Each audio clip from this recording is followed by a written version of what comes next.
Hello friend, today I am starting 30 days no film school. What exactly is this? Well, I saw this awesome video from another YouTuber and filmmaker called D for Darius, and he essentially condensed his film school curriculum, I guess, into 30 days of actionable steps, where 50% of the time I will watch tutorials and learn, and 50% of the time I will actually get out there and start doing stuff. As you know, or maybe you don't, I am a beginner videographer, a beginner filmmaker, whatever you want to call it.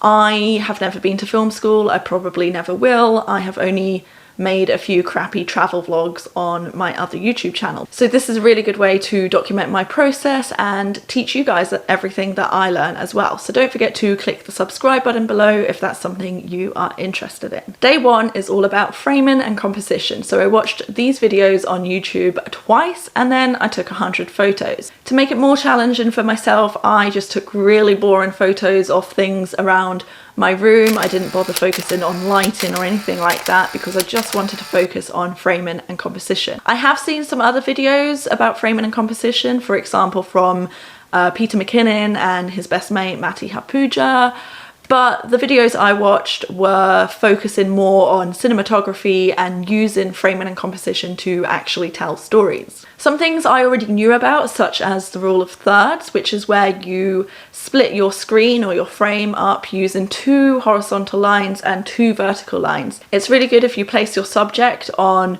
one of the horizontal lines or even on the exact intersecting points. Or in the case of a landscape, you could put the horizon on either the lower third or the upper third rather than just plop in the middle. The kind of opposite to rule of thirds is central framing or symmetry, which is what I'm using now. I've just got my face splot bang in the middle and my background is kind of pretty symmetrical. This is good if you want the audience to focus on just whatever's going on in the center. In this case, me, my face. I am the center of attention. Don't look at anything else. Focus on me. Also, central framing is really useful for fast-paced action movies where there's a lot of different cuts and you don't want your audience to keep searching around the frame to see where the action is. It can just remain in the center always. Also, symmetry is just really pleasing to the human eye, so some landscape shots, especially those of like buildings and bridges, can look really nice if they use symmetry. The same goes for patterns. This is something that D for Darius mentioned a lot about.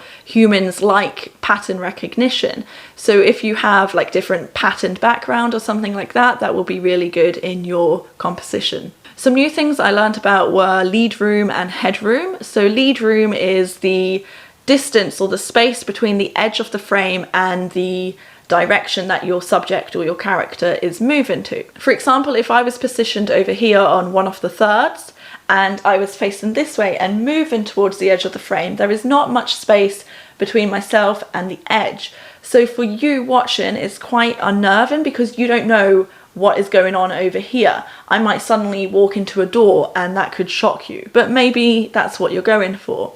It could be useful also to show a feeling of the character being trapped because there's not much space, but generally speaking, it would be a lot better if I was facing this way and moving this way because there's more space between me and the edge of the frame. Headroom is just about the space between the top of the head and the top of the frame. If I was positioned like this, it would look quite odd because my head is chopped off, and that's just not how we see people in real life. We usually see them with their whole head. Another really interesting thing I learned about was the size of the subject within the frame. So if the subject is quite small and the frame is big, it means that subject isn't really important. Or in the case of a person, maybe they might be feeling lost. The opposite way, if the subject is quite large in the frame, it means that that subject is important, or in the case of people, maybe they have power. Similar to that is the angle of the frame, of the composition, because if you are looking down on a character or a subject, you're literally looking down on them. It means that they aren't so important, they don't have power. Whereas if you are looking up to a subject or a character, it means that they have more power. For day 2, I am going to go outside somewhere slightly more interesting than my humble YouTube studio and take 50 more photos. Again, just focusing on framing and composition, rule of thirds, lead and lines, angles, and so on. Going forward, I will be doing this challenge every day for the next 30 days, but for the sake of this channel, I will combine those days into a kind of weekly vlog. So don't forget to click the subscribe channel so you can follow along on my journey and hopefully learn some new things as I learn. If you like this video, give it a thumbs up and also drop a comment below telling me what you think about this challenge. If you want to join me, that would be great. And I will see you in the next video. Bye!